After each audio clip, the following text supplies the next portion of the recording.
A origem de todos os males do mundo está na ilusão da separatividade. Apoie o nosso canal dando like e se inscrevendo. Contribua também tornando-se membro de nossa comunidade. Para compartilhar a sua experiência com o mundo, confira na descrição deste vídeo os links para o nosso e-mail e Instagram. Conheça também o nosso novo canal de cortes, Experiências Luminosas, um canal descontraídamente sério. A professora Lúcia Helena Galvão, da Escola Filosófica Nova Acrópole, costuma usar uma metáfora muito interessante. Ela fala de que se você chegar na beira da praia, por exemplo, onde tem muita areia, areia solta, e fizer um risco com o dedo na areia, e junto dele outro risco, e junto do outro risco, você vai ter vários riscos diferentes uns dos outros. Mas se der um vento forte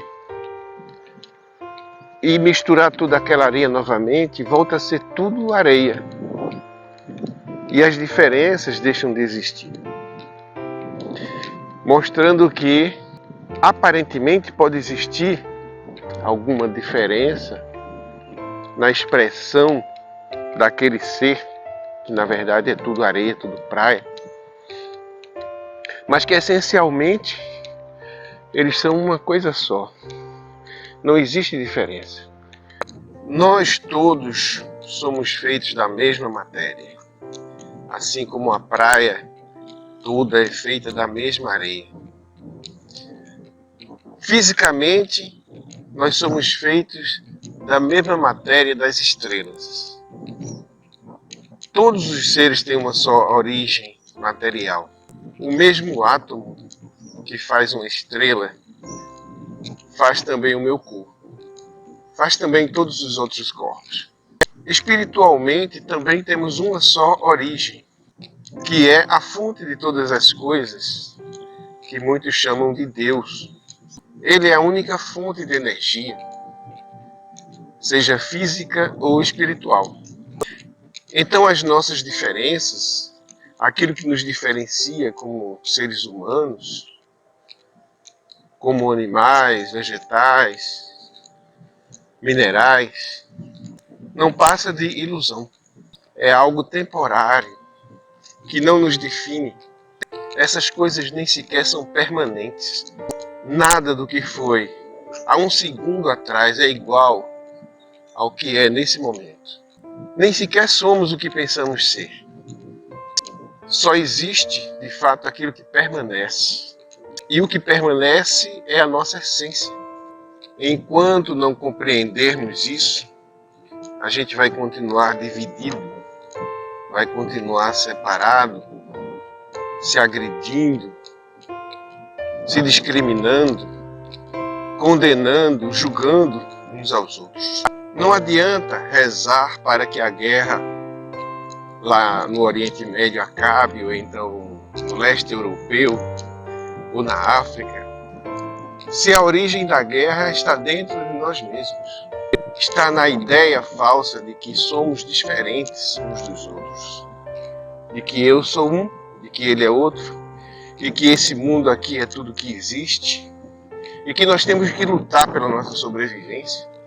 Temos que lutar para definir o que é meu e o que é dos outros, quando tudo é um e tudo pertence a todos. A guerra entre os países que destroem as cidades, que matam as crianças, as mulheres, os velhos e os homens jovens, nada mais é do que a ampliação da ideia de separatividade, expressa em forma de nação contra nação, de reino contra reino. Com base nesse conhecimento, deveríamos dar mais importância àquilo que nos une do que àquilo que nos diferencia uns dos outros. Inclusive, a diferença que existe entre nós é fundamental. É a nossa riqueza. A riqueza do ser humano está na diversidade. Imagine se fôssemos todos iguais. como o mundo seria triste e inviável, porque somos todos partes, órgãos de um corpo só, que é a nossa sociedade. Cada um com suas habilidades, com seus talentos, contribuem para a existência do todo. Imagina se fôssemos todos iguais. Por exemplo, se todos nós fôssemos padeiros, só soubéssemos fazer pão. O pão é muito importante, né? Um dos alimentos mais importantes na nossa mesa do dia a dia. É importante que hajam padeiros, mas se só existissem padeiros, a nossa sociedade seria inviável, completamente inviável. Porque era necessário que existissem todas as outras pessoas para que a gente pudesse se alimentar do pão. Todos os outros talentos seriam necessários para que a gente pudesse se alimentar do pão, que alguns fazem, e a nossa sociedade costuma discriminar o diferente, principalmente se ele pertencer a alguma minoria. Mas eu tenho falado da questão da utilidade, né, das pessoas, por exemplo, os talentos, e o que cada um sabe fazer e colocar a serviço da comunidade. Mas existem as características também que não são utilidades, são apenas características, mas que equilibram também energeticamente a nossa sociedade. Por exemplo, existe o homem e a mulher. Existe também o gay, existe a lésbica, existem os bissexuais, existem aqueles assexuados. Tudo se resume a duas energias, a masculina e a feminina, que nada tem a ver com o sexo, tem a ver com o gênero, com o modo de atuar no mundo. Imagina esse mundo sem a energia masculina, ou imagina esse mundo sem a energia feminina. A energia masculina tem mais a ver com a ação, com o autor da ação, com aquele que toma a iniciativa. A energia feminina tem a ver com a receptividade, com aquela que recebe. Mas isso só simbolicamente. Eu não estou querendo definir aqui as funções sociais do homem e da mulher, mas das energias masculina e feminina. E elas estão se alternando o tempo todo. Eu posso, num momento, exercer a energia feminina e, no outro momento, exercer a energia masculina, sendo eu homem ou mulher. Sendo eu gay ou lésbica. Sendo eu sexuado ou assexuado. Isso não tem nada a ver uma coisa com a outra. Por exemplo, quando um martelo bate num prego que está na parede, o martelo que está sendo o autor daquela ação, ele está sendo uma energia masculina, enquanto o prego que recebe a ação está sendo uma energia feminina. Mas se aquele martelo que é de ferro cai dentro de uma fornalha e se derrete, o fogo passa a ser o masculino, porque está exercendo uma ação de transformação sobre o martelo, e o martelo que recebe aquela ação que se transforma devido ao calor do fogo e derrete, ele passa a ter uma postura feminina, porque ele está sendo modificado pela ação de outro. Daí se faz uma relação do gênero com a sexualidade, se costuma fazer, né? Porque o homem, sendo masculino e tendo o seu órgão sexual que penetra a mulher e que coloca lá a semente lá, que gera a vida, que é o sêmen, ele está fazendo uma ação masculina. E a mulher que está sendo receptáculo daquela ação, ela está tendo a posição feminina. Mas isso nada tem a ver com sexo, tem a ver com a postura em relação à vida naquele momento. Quando a mulher dá à luz e expulsa a criança do seu corpo, contraindo o seu útero, ela está fazendo uma ação ali de gênero masculino, porque ela está expulsando a criança do corpo. É uma ação dela que está recaindo sobre a criança. E não importa qual é o sexo da criança, se é masculino, feminino, biologicamente falando, a criança está sendo receptiva, então ela está numa posição de gênero feminino. naquele momento, porque ela está recebendo a ação de ser expulsa do corpo da mãe. No entanto, quando ela cai nos braços da parteira, ela está exercendo uma função de gênero masculino, porque ela está se lançando nos braços da parteira, enquanto a parteira que recebe ela e acolhe está numa posição feminina, porque é uma posição de acolhimento, de receptividade. Então essas ações elas estão o tempo todo se transformando. Nós estamos o tempo todo sendo masculinos e sendo femininos, em alternância, dependendo do ponto de vista que a gente se encontra. Não tem nada a ver com sexo, com o sexo biológico que nós nascemos, ou com o sexo que praticamos no dia a dia. Se somos heterossexuais, ou bissexuais, ou homossexuais, isso não faz a mínima diferença, não tem nada a ver uma coisa com a outra. E já que estamos falando em sexo, vamos aprofundar um pouco o nosso raciocínio acerca desse campo. Existe uma luta ferrenha e violenta nas sociedades atualmente, umas mais violentas, outras menos, em relação ao sexo, a definição como uma pessoa se sente sexualmente, como ela pratica sua sexualidade. Mas no âmbito terreno, isso não passa de uma luta pelo poder, uma luta pela supremacia sexual. No campo espiritual, isso não faz nenhum sentido. Porque o que vale para o espírito são as coisas eternas. Aquilo que nós já éramos antes de vir para o mundo e aquilo que nós levamos conosco daqui quando partimos para outro mundo. Isso é o que interessa à espiritualidade. E não o sexo que praticamos enquanto estamos aqui, porque isso vai ficar aqui mesmo, isso faz parte do planeta Terra. O que é que nós levamos conosco de valor para a eternidade? É o que nós fazíamos com nossos parceiros entre quatro paredes? Ou é o amor que dedicamos uns aos outros? A consciência que temos daquilo que realmente somos? A generosidade que praticamos no dia a dia? O acolhimento? E quando eu falo acolhimento, eu falo em gênero também, feminino.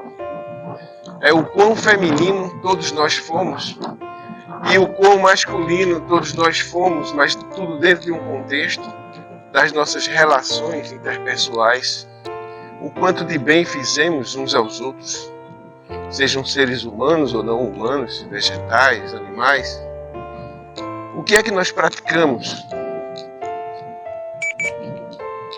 O que é que reflete a nossa prática? Quando, por exemplo, um caçador mata um leão, ele está sendo ali, está exercendo uma ação de gênero masculino, porque ele está atuando sobre o corpo do leão como um projétil e matando o leão. O que importa não é se ele foi masculino ou feminino, é se aquela ação que ele fez, quais as implicações daquela ação para a eternidade. Foi uma ação de amor? Foi uma ação de ódio? Foi uma ação de consideração ou de desprezo? Isso é o que vai levar com ele. Não se o caçador praticava sexo com homens ou com mulheres, ou com gays ou com bissexuais. Então não tem sentido para uma pessoa que se diz religiosa, que busca fazer a vontade de Deus, estar discriminando pessoas pelo sexo que elas praticam. Mas deveriam observar suas próprias ações, não importando o gênero, mas se são ações de amor, de ódio, de consideração ou de desprezo. Porque isso, de fato, vai ser contabilizado quando nós sairmos daqui do planeta. Será que nós melhoramos nesse sentido desde que chegamos? Ou permanecemos como éramos? Ou nos melhoramos, nos tornamos melhores seres humanos? Isso é o que vai importar quando a gente for para o outro lado. É como aquela parábola dos talentos, né? que todos conhecem tão bem, que Jesus nos deixou. Aquele que recebeu 5 talentos, produziu mais 5. Aquele que recebeu 4, produziu mais 4. O que recebeu 2, produziu mais 2. E foram elogiados pelo Senhor, que deu a eles aqueles talentos. Mas aquele que recebeu só 1 e só entregou 1 de volta, não produziu nada de novo, não acrescentou nada, foi criticado e repreendido. E foi dito que se tirasse dele aquele 1 que ele achava que tinha e fosse dado aquele que tinha 5, porque ele sabia como produzir mais. Isso tem a ver com a situação que nós chegamos aqui no planeta e a situação que estamos partindo. Se nós nos melhoramos, se chegamos com um valor de 1 e vamos saindo com um valor de 2, mas não no sentido de nada que seja material, de nada que fique aqui no planeta preso. Não é os títulos que conquistamos, porque é tudo papel, vai ficar aí. Não é o dinheiro que ganhamos, os bens que acumulamos, mas é aquilo em que nos transformamos. E quanta importância damos, muitas vezes, a coisas que não têm nada a ver com a eternidade, tem a ver apenas com esse mundo, e uma delas é a sexualidade. Muita gente diz que os gays, os bissexuais, as lésbicas, não herdarão o reino dos céus, não vão para o paraíso, vão para o inferno, porque praticam aqui na terra um sexo diferente do que se padronizou como certo ou errado. E não percebem que é exatamente o contrário. Aquela pessoa que julga o outro pelo que ela faz aqui e condena e maltrata, despreza, aí sim está deixando de praticar o amor, está deixando de praticar o acolhimento, a generosidade e a compreensão da verdade de que somos todos um e que somos todos iguais. E aí é a grande contradição e é o grande susto que vão tomar quando chegar lá do outro lado, quando encontrarem lá aquelas pessoas que eles condenavam, mas que eram dignas, que eram pessoas éticas, respeitosas, amorosas, como costumam ser mesmo a maioria das pessoas que se sentem oprimidas, que se identificam com as minorias. Muitas vezes elas são tão massacradas que se tornam mais sensíveis ao problema do outro e são mais solidárias. E quando disserem a ela lá, por que você desprezou aquela pessoa? Por que você não a amou? Por que você considerou algo que era passageiro como se fosse algo de valor eterno, quando não era? Era apenas uma característica daquela pessoa. Inclusive nascer homem, nascer mulher, nascer gay, lésbica. Não faz a mínima diferença, porque numa vida você pode nascer homem, noutra pode nascer mulher, noutra você pode nascer um gay, uma lésbica. E quem desses você é, afinal? Na verdade, nenhum. Porque isso era uma característica apenas temporária, terrena. O que você é o amor que você traz dentro de você, a compaixão, a solidariedade, ou a maldade, ou a discriminação, ou o julgamento. Isso é o que você é o que você leva para o outro lado, e é o que vai definir a herança que você leva com você. Vamos pensar então, com mais cuidado, sobre o que é que nós devemos realmente dar importância nesse mundo, o que é passageiro, o que é pertencente apenas a esse mundo, o que é que vai ficar aqui, e o que é que nós vamos levar conosco como herança para a eternidade. Obrigado a vocês que ficaram até aqui. Um grande abraço.